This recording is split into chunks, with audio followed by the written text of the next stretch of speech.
അമ്മ ഈ പടങ്ങൾ കാണുമ്പോൾ ഇത് തീരെ മോഹൻലാൽ അല്ല എന്ന് തോന്നുന്ന പടങ്ങൾ ഏതൊക്കെയാണ്?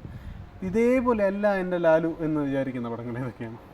അത് ഈ വലിയ ദേഷ്യമുള്ള പടമൊക്കെ വരില്ലേ, അപ്പോഴും ലാലുവിന് ഇല്ലാത്ത സ്വഭാവമാണത്. എന്നാലും ലാലു നന്നായിട്ട് ചെയ്യണമെന്ന് തോന്നുന്നു എനിക്ക്.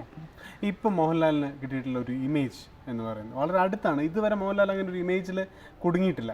ഇപ്പോൾ ഈ ദേവാസുരം, രാവണപ്രഭു, ആറാം തമ്പുരാൻ, ഇതെല്ലാം ഉസ്താദ്, ഇവരെല്ലാം കൊണ്ടുവരുന്ന മീശയും പിരിച്ച് ഒരു അധോലോക നായകൻ, ഒരു ജുബ്ബയൊക്കെ ഇട്ട് വളരെ നന്നായിട്ടുണ്ട്. അതെ. അപ്പോൾ പക്ഷെ ആ ഒരു ഇമേജ് എന്ന് പറയുന്നത് ഇപ്പൊ മോഹൻലാൽ അങ്ങനത്തെ ഒരു മീശ വിരിച്ചാൽ പടം ഹിറ്റാവും എന്നൊക്കെ പറയാറുണ്ട്.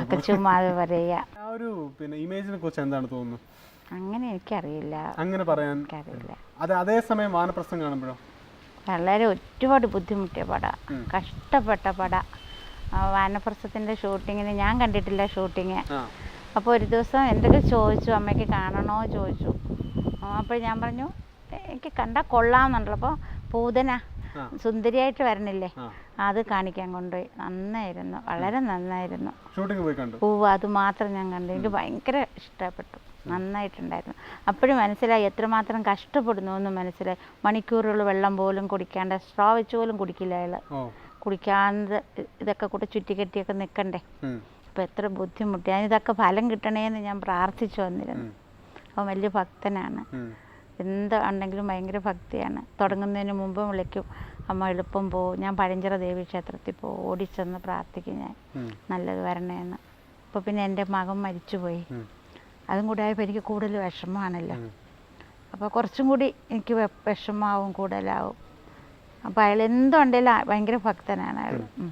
ഈ സിനിമകൾ ഇപ്പോൾ നമ്മളീ പറഞ്ഞ വാനപ്രസ്ഥം, അതുപോലെ ഇതൊക്കെ കണ്ടില്ല, ഇതുവരെ കണ്ടിട്ടില്ല. അപ്പോൾ അതെല്ലാം മോഹൻലാലിനൊരു അന്താരാഷ്ട്ര പ്രശസ്തിയിലേക്ക് ഉയർത്തിയ പടങ്ങളാണ്. ഈ അമ്മയോട് ഇങ്ങനെ മറ്റുള്ളവർ പറയാറുണ്ടോ? അതായത് നമ്മളെ മലയാളികളല്ലാതെ മദ്രാസിലൊക്കെ പോകുമ്പോൾ ഭാഗ്യം ചെയ്ത അമ്മ? ഇല്ലമ്മ, ഞാൻ അങ്ങനെ ഒരുപാട് വീടുകളിലൊന്നും ഞാൻ പോവില്ല. വാനപ്രസ്ഥമൊക്കെ ചെയ്തപ്പോൾ ഒരുപാട് പേര് കുറ്റപ്പെടുത്തി ലാലുവിനെ. അങ്ങനെയല്ല, എന്തിനാ ആവശ്യമില്ലാത്ത ഏറ്റെടുത്തു എന്നാ. അപ്പോൾ അത് അവൻ്റെ ഒരു ആശ. പക്ഷെ നന്നായി അല്ലേ, നമ്മൾ വരുമാനം മാത്രം നോക്കിയാൽ പറ്റില്ലല്ലോ, അതുകൊണ്ട് നന്നായി. അപ്പോൾ അവൻ പറഞ്ഞു, അമ്മ എനിക്കൊരു തൃപ്തിയും കൂടി വേണ്ടേ? തീർച്ചയായിട്ടും വേണം, അയാളുടെ തൃപ്തിയല്ലേ വലിയ തൃപ്തി. അതുകൊണ്ടാണ്. പിന്നെ അല്ലാതെ കുറ്റപ്പെടുത്തത്തക്ക വേറൊരു കാര്യങ്ങളും ഇല്ലല്ലോ, കൊച്ചിലേ ഇല്ല.